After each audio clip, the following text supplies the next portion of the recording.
नमस्कार मित्रों, मैं संजय श्रीवास्तव आज के वीडियो में आपका स्वागत करता हूं। आज हम इकोलॉजी और इन्वायरमेंट के कुछ टॉपिक पे बात करेंगे। सबसे महत्वपूर्ण बात ये है कि जो है इकोलॉजी जो है वो बायोटिक और एबायोटिक कंपोनेंट के बीच के इंटरैक्शन का परिणाम होती है, यानी जैविक और अजैविक तत्वों के बीच जो आपस में परस्पर अंतरक्रिया होती है उसको जो है इकोलॉजी इन्वायरमेंट के रूप में जाना जाता है।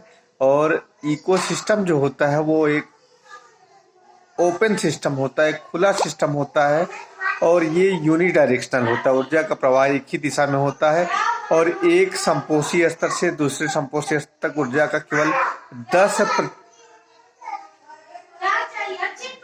केवल 10% ही जो है ऊर्जा का प्रवाह हो पाता है। एक संपोषी स्तर से दूसरे संपोषी स्तर में केवल 10% ऊर्जा का स्थानांतरण हो पाता है। इस तरह से कुल मिलाकर एक ट्रॉपिक लेवल मतलब सिस्टम में कुल 4 संपोषी स्तर संभव है। अगर किसी प्रदूषक का सबसे अधिक सांद्रता होना है तो वो एक तो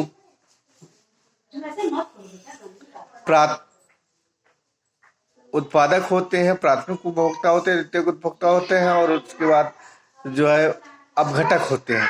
तो अगर कोई प्रदूषक है और उत्पादक से उसने उसको कंज्यूम कर लिया तो वो सबसे कम जो है उत्पादक में ही होगा और सबसे ज्यादा अपघटक के स्तर पे जाएगा। जैसे मान लीजिए किसी डीडीटी का छिड़काव हुआ और वो जो है किसी पौधे में आ गया तो पौधे को फिर जो है खाया गया, फिर उसके बाद उसको जो है मेढक ने खाया, मेढक को सांप ने खाया, सांप को फिर बाज ने खाया, तो बाज में वो सबसे ज्यादा जो है डीडीटी का स्तर पाया जाएगा, ये होता है।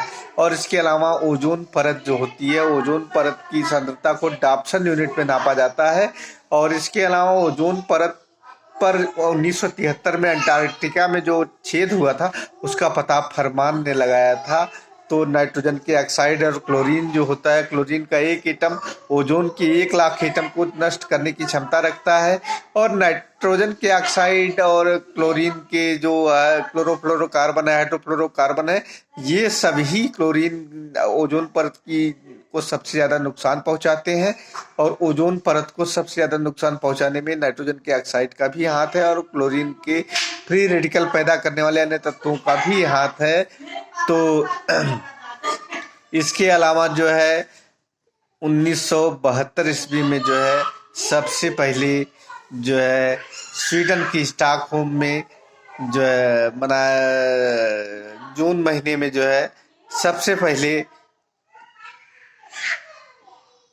जैव विविधता पर सम्मेलन हुआ था। और उसी लिए जो है 1972 ईस्वी में 5 जून से जो है विश्व पर्यावरण दिवस मनाया जाता है।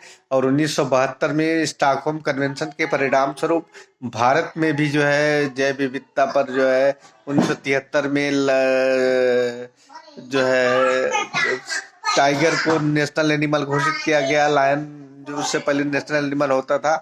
और उसके बाद जो है मॉन्ट्रियल प्रोटोकॉल जो हुआ वो कनाडा के मॉन्ट्रियल शहर में 1987 में हुआ, जिसमें कि ओजोन परत की सांद्रता पे जो है हुआ।